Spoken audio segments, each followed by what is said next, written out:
What's going on, guys? Today's video is going to be about, man, a question that I am having a tough issue with right now. I'm not a huge chip guy. I don't love chips. There's people out there that do. And the question here, guys, is should you be focusing down your Negotiator or your Malevolence right now? I can't tell you that answer because I feel like they're just so equal in like their new crew and what they can bring to the table. If the Malevolence's kit is exactly the same, let's get this battle going. If the Malevolence's kit is exactly the same as it was in the Vulture Droid event, I could see it really just trumping over, the Negotiator. I mean, it seems to be extremely strong, and I just don't know which ones I want to work on. So with the additions of these two new ships, the Hyena Bomber and also the Y-Wing, they are very, very similar. Very similar to actually Houndstooth. And this is extremely hard to do a video and play at the same time. So let's try to get this dub. So let's try to hit BSF here. Boom! Alright, and then do that, clear the foresight, and there she's go. Okay, so yeah, these two ships, they are extremely durable tanks, and they're must-haves for each of these fleets, in my opinion. One is the Y-Wing. You know, we'll go over their kits a little bit later, but one's the Y-Wing, and what he provides is a load of extra max protection for each GR ally, and he can gain and regain his HP, which is awesome. So you got him, and then also you got the Hyena Bomber that gains stacking defense for each Separatist, and then he gets max stacking tenacity for each droid ally, and it's really cool, guys. It's so cool, actually. I just can't wait to play with these ships. Let's hit that so we don't. Yep. All right, and then we'll do this. I don't know if we're gonna win this. I gotta be straight up with you guys. I don't know. Yeah, we're probably gonna lose this one. I'm still trying to figure out this team. I was having really good success with it right before this video, and it just so happens that as soon as I want to turn on the camera and record a battle, we lose. So let's just stop with this chit-chat. Let's go straight. Holy poop. Did he just really one-shot that guy? No way we win this. Oh my gosh. How do we win that, man?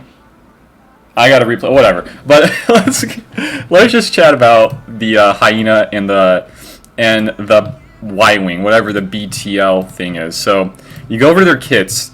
We've gone over their kit reveal, but when it comes to their kits, all you gotta know is that this guy gains the stacking defense for each Separatist ally and 10% tenacity for each droid ally. He taunts for one turn whenever an enemy gains a buzz droid or an allied vulture droid falls below half health. And whenever a Separatist ally is target locked, they all gain crit hit immunity, or that specific person gets crit hit immunity. And guess what? He ignores taunt. So the cool thing about both this guy's kit and the Y-Wing is that you can see right here, guys, where my mouse is. It says for each droid ally, for each Separatist ally. That does not say for each other Separatist ally. That means that this includes himself and all of his allies. And I'm pretty sure I might have to go check out in the forum posts, but I'm pretty sure that that also counts reinforcements as well. So if we're really going to do the math here, defense is extremely important here. So if you can just get, you know, the starting three people, the starters, the three starters, that's like 150% defense when you're including himself. I don't know if this includes the capital ship. If it does, that's 200%. And then if you want to add in the reinforcements, well, that's 5 others. That's a crazy ton defense. I don't know if it stacks that high, but it might. So that's him. And then this guy, you, instead of not getting defense, you get max protection for each, 15 max protection for each GR ally, including reinforcements. So yeah, this one says including reinforcements, the other one does not. So scratch that for the Hyena. He's only going to be getting, I would say, 150, maybe 200% if it's going to be counting the Malevolence's capital ship. But for this guy, it's going to be 15% for each GR ally, including himself, and also all reinforcements present at the start of battle. So that's 5 if you have a maxed out Negotiator, 5 plus the 3, and if it does happen to include the Negotiator, then it would be 9.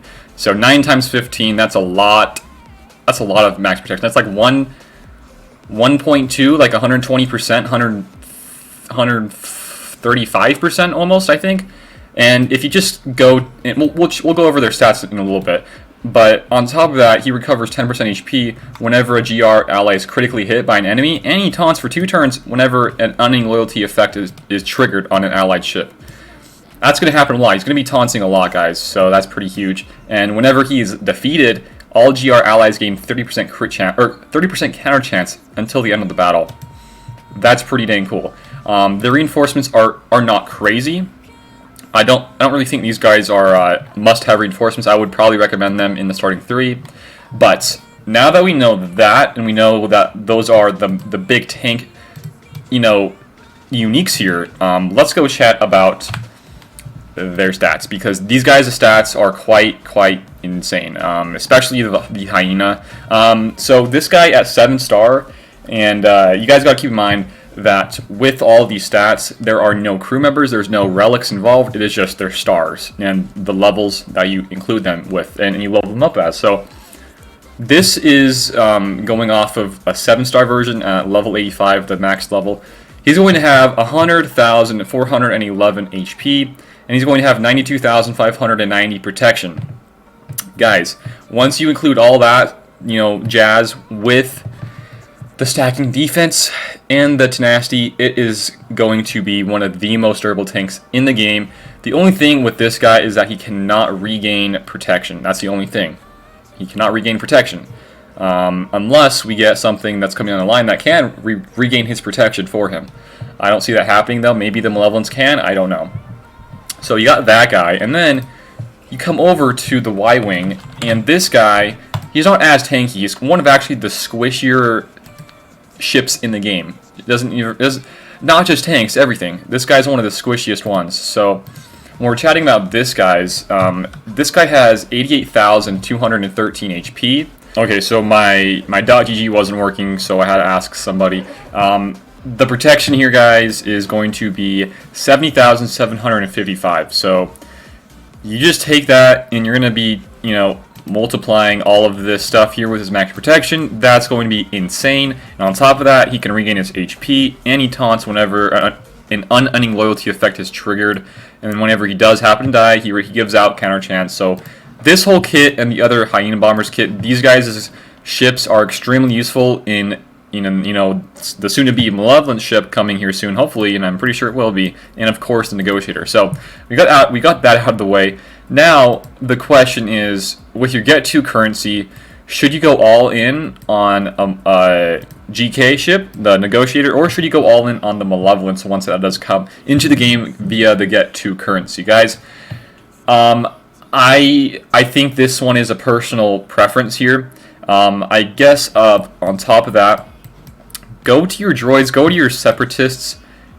If you guys are not as good on your separatists like you are in your GR like I am, I would probably go and lean towards getting at least unlock your Negotiator and then work on your Malevolence.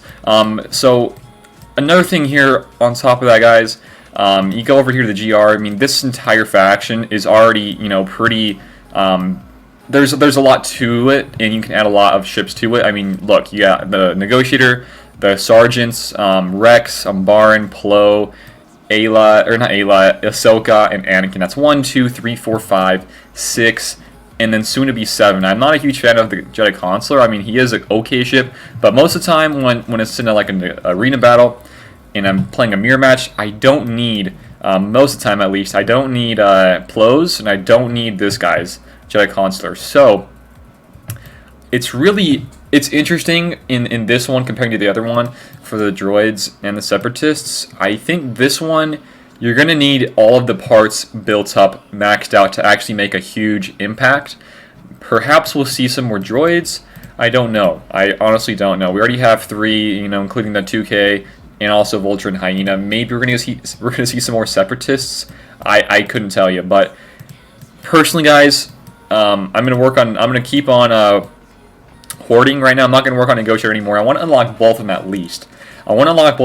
Because once I do this, it will allow me for next GAC and way down the line GAC for ships.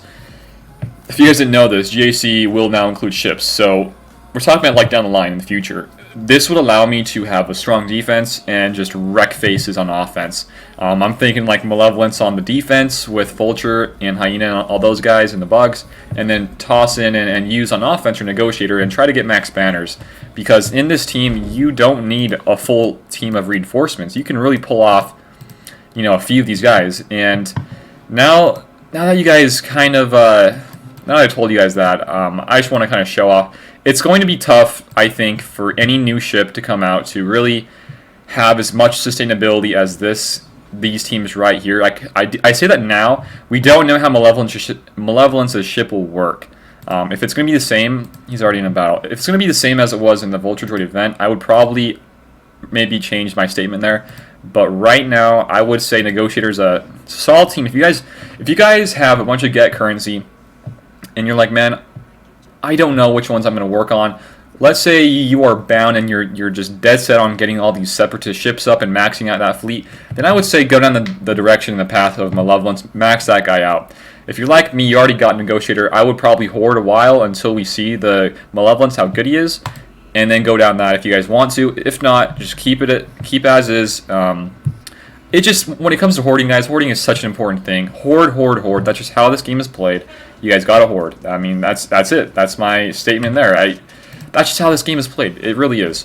Now it is anyways. It used to not be this way, but it is now. So, to conclude that, and this whole part to the video, and the topic of this video, should you work on Malevolence or Negotiator? Guys, it comes down to what you have worked on the most. If you have all your GR built up from like using them in like a Padme team, or the 501st with the clones, I would go down that route. And if you have the Negotiator already unlocked, then hoard your currency until the Malevolence comes out, and then you can decide which ship you want to go all in on. Because that's going to be that's a huge hit, holy cow. That's going to be the turning point for a lot of people on what they want to invest all of their resources in. And that's what I'm going to do. If Malevolence is as crazy as I think it might be, then I should have enough currency saved up and built up to use him and to get him maxed out pretty quick. And if he's not as good as I think, well then I'll probably just max out the Negotiator, and that's kind of that. So that's today's video, guys. What are you guys personally doing? I want to do another video here shortly and soon on how to play around and your strategy for this new GA stuff.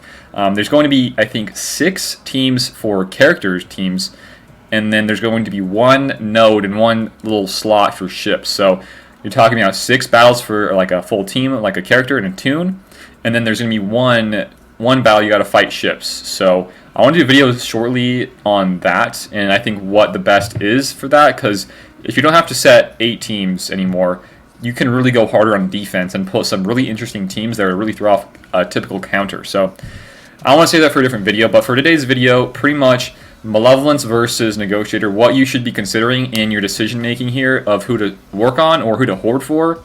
I think the best bet here is to hoard. Once he does drop and we see his kit, maybe there's going to be some new ships coming with that character and that fleet.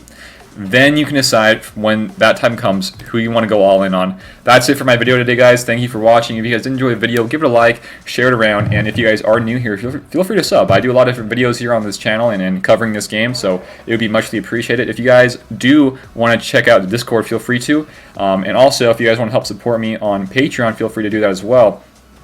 Besides that, those 2 links are in the description below. But besides that, that's it for me today, guys. Thank you guys for watching, and I will see you next time.